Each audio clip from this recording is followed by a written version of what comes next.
Olá, graça e paz, muito bom dia, boa tarde ou boa noite para você que está comigo aqui no nosso canal, semeando a palavra com a missionária Kézia, que sou eu. Como é bom estar com vocês nesse dia 29 de setembro de 2024, para juntos fazermos nossa leitura bíblica diária.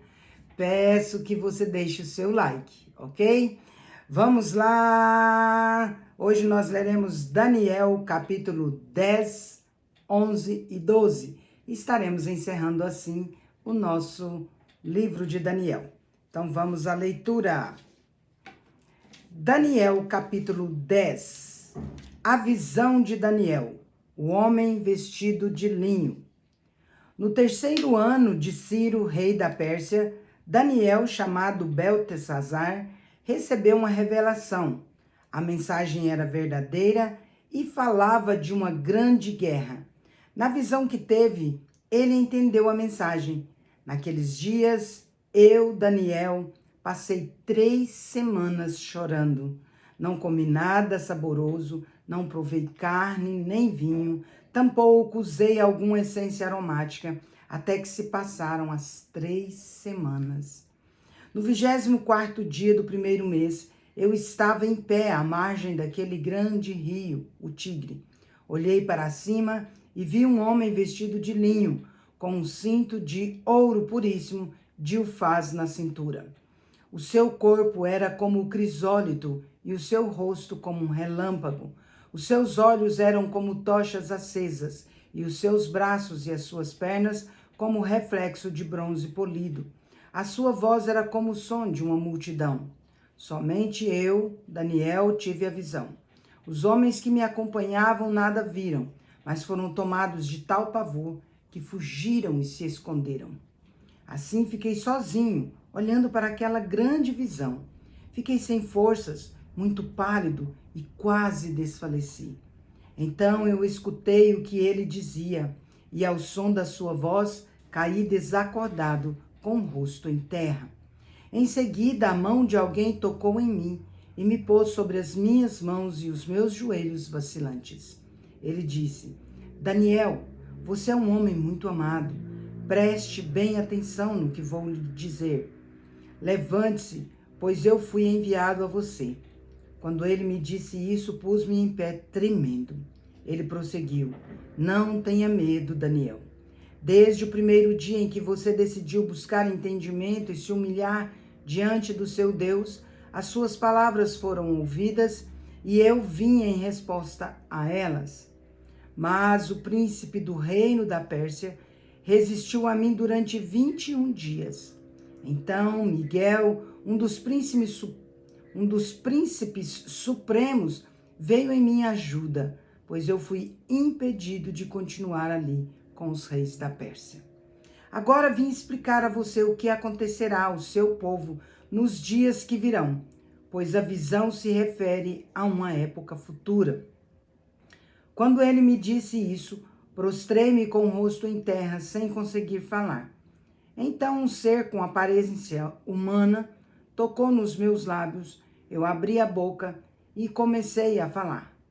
Disse àquele que estava em pé diante de mim: Estou angustiado por causa da visão, meu Senhor, e quase desfaleço. Como pode este teu servo conversar contigo, meu Senhor? As minhas forças se foram e mal posso respirar. O ser com aparência humana tocou em mim outra vez e me deu forças. Ele disse: Não tenha medo. Você é um homem muito amado. Que a paz seja com você. Seja forte, seja forte. Ditas estas palavras, senti-me fortalecido e disse: Fala, meu Senhor, visto que me deste forças. Então ele me disse: Você sabe por que vim até você? Tenho que voltar para lutar contra o príncipe da Pérsia. E logo que eu for, chegará o príncipe da Grécia. Mas antes revelarei a você o que está escrito no livro da verdade. E nessa luta, ninguém me ajuda contra eles, senão Miguel, o príncipe de vocês. Daniel, capítulo 11. No primeiro ano de Dario, o Medo, eu o ajudei e lhe dei apoio. Os reis do sul e os reis do norte. Gente, deixa um comentário aí para nós, o que você está achando da leitura. por favor, faça esse favor para o nosso canal. Deixe um comentário. Agora, pois, vou anunciar a você a verdade. Outros 3 reis aparecerão na Pérsia, e o quarto será bem mais rico do que os anteriores. Depois de conquistar o poder com a sua riqueza, instigará todos contra o reino da Grécia. Então surgirá um rei guerreiro que governará com grande poder e fará o que quiser. Logo depois de estabelecido o seu reino, se desfará e será repartido entre os 4 ventos do céu. Então passará para os seus descendentes, e o seu reino não será poderoso como antes, pois será desarraigado e entregue a outros. O rei do sul se tornará forte, mas um dos seus príncipes se tornará ainda mais forte que ele e governará o seu próprio reino com grande poder. Depois de alguns anos, eles se tornarão aliados. A filha do rei do sul fará um tratado com o rei do norte, mas ela não manterá o seu poder, tampouco ele conservará o dele. Ela será entregue à morte, bem como os que a trouxeram, o seu pai e aquele que a apoiava naqueles tempos. Alguém da linhagem dela se levantará para tomar-lhe o lugar. Ele atacará as forças do rei do norte e invadirá sua fortaleza. Lutará contra elas e será vitorioso. Também tomará os deuses deles, as suas imagens de metal e os seus utensílios valiosos de prata e de ouro, e os levará para o Egito por alguns anos. Ele deixará o rei do norte em paz. Então o rei do norte invadirá os domínios do rei do sul e retornará à sua própria terra. Os seus filhos se prepararão para a guerra e reunirão um grande exército que avançará como uma inundação que passa e volta, levando a guerra até a sua fortaleza. Furioso, o rei do sul marchará para combater o rei do norte, que o enfrentará com um enorme exército, mas apesar disso será derrotado. Quando o exército for vencido, o rei do sul se encherá de orgulho e matará milhares, mas o seu triunfo será breve, pois o rei do norte retornará e reunirá outro exército maior que o primeiro. Depois de alguns anos, voltará a atacá-lo com um exército enorme e bem equipado. Naquela época, muitos se rebelarão contra o rei do sul, e os homens violentos do povo a que você pertence se revoltarão para cumprir esta visão, mas não terão sucesso. Então o rei do norte virá, construirá rampas de cerco e conquistará uma cidade fortificada. As forças do sul serão incapazes de resistir. Mesmo as suas melhores tropas não terão forças para resistir. O invasor fará o que bem entender. Ninguém conseguirá detê-lo. Ele se instalará na terra magnífica e terá poder para destruí-la. Virá com o poder de todo o seu reino e fará uma aliança com o rei do sul. Ele lhe dará uma filha em casamento a fim de derrubar o reino, mas o seu plano não terá sucesso e em nada o ajudará. Então ele voltará a atenção para as regiões costeiras e se apossará de muitas delas, mas um comandante reagirá com arrogância, a arrogância dele, e lhe dará fim. Depois disso, ele se dirigirá para as fortalezas da sua própria terra, mas tropeçará e cairá para nunca mais aparecer. O seu sucessor enviará um cobrador de impostos para manter o esplendor real. Contudo, em poucos dias ele será destruído, sem necessidade de ira nem de combate. Ele será sucedido por um ser desprezível, a quem não tinha sido dada a honra da realeza. Este virá com facilidade e tomará posse do reino por meio do engano. Então um exército avassalador será arrasado diante dele. Tanto o exército como um príncipe da aliança serão destruídos. Depois de feito o acordo, ele agirá traiçoeiramente e com apenas um pequeno grupo chegará ao poder.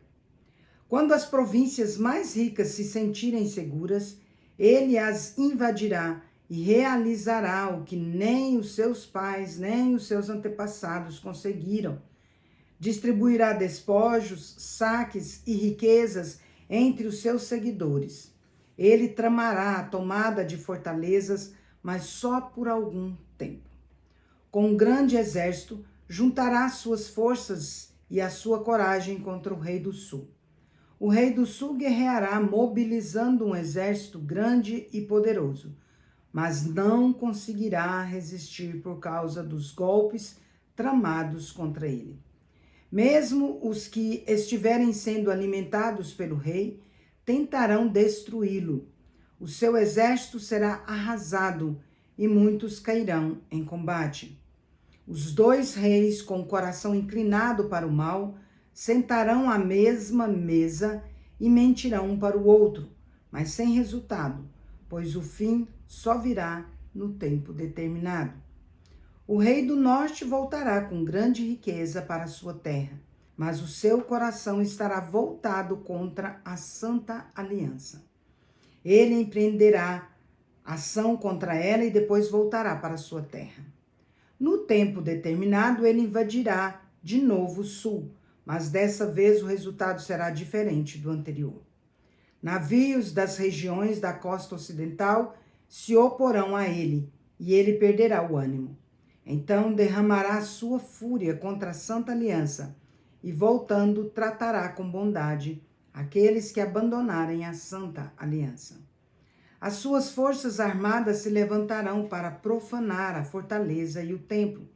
Acabarão com o sacrifício diário e colocarão no templo abominação desoladora. Com lisonjas corromperá aqueles que violaram a aliança, mas o povo que conhece o seu Deus resistirá com firmeza. Aqueles que são sábios dentre o povo instruirão a muitos, mas por certo período cairão à espada e serão queimados, capturados e saqueados. Quando caírem, receberão uma pequena ajuda, e muitos que não são sinceros se juntarão a eles. Alguns dos sábios tropeçarão para que entre eles sejam refinados, purificados e alvejados até a época do fim. Por isso só acontecerá no tempo determinado. O rei arrogante. O rei fará o que bem entender. Ele se exaltará e se engrandecerá acima de todos os deuses, e dirá coisas jamais ouvidas contra o Deus dos deuses. Ele terá sucesso até que o tempo da ira se complete, pois o que foi decidido irá acontecer. Ele não terá consideração pelos deuses dos seus antepassados, nem pelos deuses que as mulheres preferem, nem por Deus algum, mas se exaltará acima de todos eles. Em seu lugar adorará o Deus das fortalezas. A um Deus desconhecido dos seus antepassados, ele honrará com ouro e prata, com pedras preciosas e presentes caros. Atacará as fortalezas mais poderosas com a ajuda de um Deus estrangeiro e dará grande honra àqueles que o reconhecerem. Ele os fará governantes sobre muitos e repartirá a terra com recompensa. No tempo do fim, o rei do sul se envolverá em combate, e o rei do norte o atacará com carros de guerra, cavaleiros e uma grande frota de navios. Ele invadirá muitos países e avançará por eles como uma inundação. Também invadirá a terra magnífica. Muitos países cairão, mas Edom, Moabe e os líderes de Amon ficarão livres da sua mão.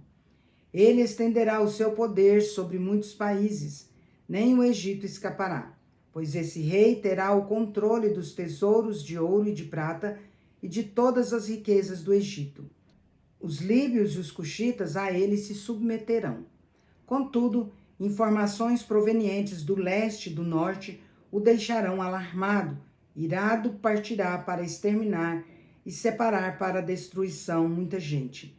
Armará suas tendas reais entre os mares no belo e santo monte. No entanto, ele chegará no seu fim e ninguém o socorrerá. Daniel, capítulo 12. Os tempos do fim. Meus queridos, se você está gostando da nossa leitura e é novo por aqui, se inscreva no nosso canal, Ative o sino de notificações e você vai receber também nosso devocional diário, Meditar e Orar. Sou grata pela sua presença. Naquela ocasião, Miguel, o grande príncipe que protege o seu povo, se levantará. Haverá um tempo de angústia como nunca houve desde o início das nações até então. Contudo, naquela ocasião, o seu povo, todo aquele cujo nome está escrito no livro, será liberto. Contudo, naquela ocasião, o seu povo, todo aquele cujo nome está escrito no livro, será liberto. Multidões que dormem no pó da terra acordarão, uns para a vida eterna, outros, porém, para a vergonha e a repugnância eterna. Aqueles que são sábios reluzirão como o fulgor do firmamento, e aqueles que conduzem muitos à justiça serão como as estrelas para todo sempre. Mas você, Daniel, guarde em segredo as palavras e cele o livro até o tempo do fim. Muitos irão por todo lado em busca de maior conhecimento. Então eu, Daniel, olhei e ali diante de mim havia 2 outros de pé, cada qual em uma das margens do rio. Um deles disse ao homem vestido de linho que estava sobre as águas do rio: Quanto tempo decorrerá antes que se cumpram estas coisas extraordinárias?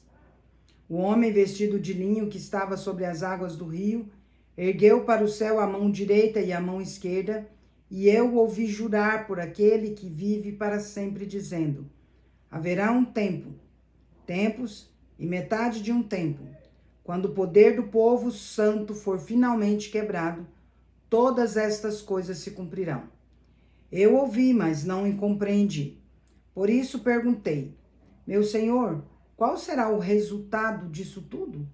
Ele respondeu: siga o seu caminho, Daniel, pois as palavras estão guardadas em segredo e seladas até o tempo do fim. Muitos serão purificados, alvejados e refinados, mas os ímpios continuarão agindo impiamente. Nenhum dos ímpios levará isto em consideração, mas os sábios entenderão. Depois de abolido o sacrifício diário e estabelecida a abominação desoladora, haverá 1290 dias. Bem-aventurado aquele que esperar e alcançar 1335 dias. Quanto a você, siga o seu caminho até o fim. Você descansará e então, no final dos dias, se levantará para receber a sua herança. Encerramos nossa leitura de hoje, encerramos o livro de Daniel. De tudo que se tem ouvido, a suma é: teme a Deus e guarde os seus mandamentos, porque isso é dever de todo homem. Eclesiastes 12, versículo 13. E agora vamos comigo ali parabenizar os aniversariantes de hoje. Bora lá. Parabéns e feliz aniversário para você que está completando mais um ano de vida nesse dia 29 de setembro de 2024. Parabéns aos casais completando mais um ano de casados. Parabéns aos bebezinhos completando mais um mês de vida. E parabéns especial para a Isabela Rocha, lá de Poxorel, Mato Grosso, para Ednete Martins, lá de Tuiutaba, Minas Gerais, para Valéria Moraes, lá de Tuiutaba, Minas Gerais, para Nídia Paula, de Piracicaba, São Paulo, para o Júnior Régio, lá de São José do Rio Preto, São Paulo, e para o Ronaldo Branco, lá de Uberlândia, Minas Gerais. Que Deus abençoe grandemente a vida de vocês. Quero orar por vocês. Vamos orar. Pai de amor, em nome de Jesus, quero agradecer pela vida da Isabela Rocha, pela Ednete, pela Valéria, pela Nídia, pelo Júnior e pelo Ronaldo Branco, que hoje comemoram mais um ano de vida. Pai querido, obrigada por presenteá-los neste dia com mais esse ano, Pai, em nome de Jesus. Obrigada por conceder também aos casais mais um ano de casados, aos bebezinhos mais um mês de vida. Pai querido, nós rogamos que o Senhor derrame bênçãos sobre cada aniversariante de hoje, cada casal, cada bebezinho. Bênçãos de amor, de paz, de alegria, de prosperidade, de sabedoria, de harmonia. Bênçãos de muita saúde, muitas felicidades e muitos anos de vida. Pai querido, que a boa, agradável e perfeita vontade do Senhor se cumpra na vida de cada um deles hoje e para todos sempre, em nome de Jesus. Amém. Esse é, meus queridos e queridas, Deus é justo e bom. Vamos